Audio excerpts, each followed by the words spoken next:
dumaan siya sa sa step by step. Dumana siya ng kapighatian at mga problema bago niya nakamtan yung success. Praise God. Yun din mga kapatid, sa spiritual natin mga kapatid, hindi natin makakakamtan or makakasama sa pagbabalik ng ating Panginoon kung isi-isi lang. May mga pagsubok talaga na binibigay ang ating Panginoon. Praise God. Negativity is contagious. Nakakahawa. Praise God. Sabi nga, di ba, alam natin yung story ng mga Israelites, di ba mga kapatid?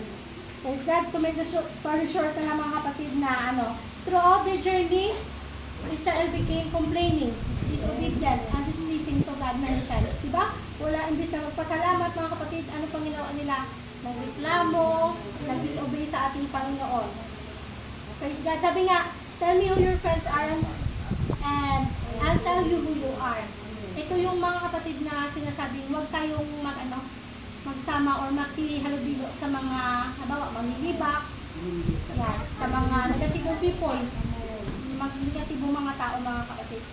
Sabi nga din, di ba nila, same feathers, flock together.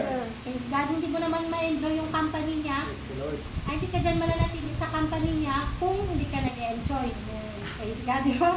Kaya, piliin daw natin mga kapatid kung saan tayo sasama, mga kapatid. Yung bang mag-encourage sa atin o mag-discourage, sila ba yung sila ba yung dadalhin natin sa church or tayo yung papawala sa church dahil sa kanila? With negative people, you will gradually become like them.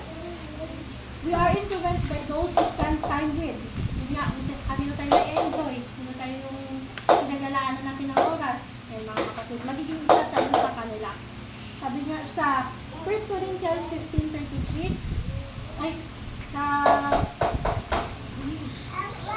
you will be known by the company you keep.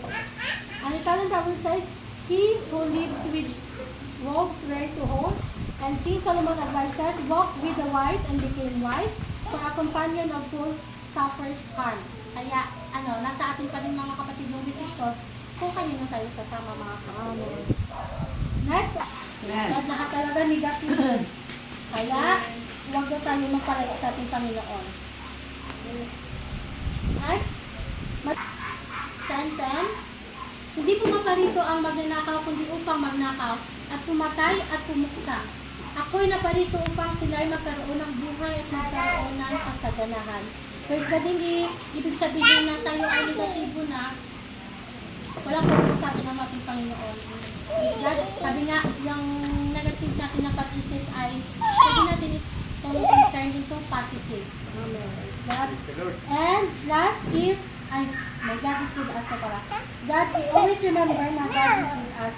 Sa Romans 8:31, ano ang ating sasabihin sa mga bagay na ito? Kung ang Diyos ay kakampi natin, sino ang laban sa atin? Praise God. Wala sa Thessalonians 5:18.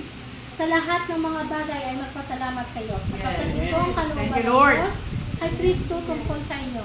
Yan mga kapatid.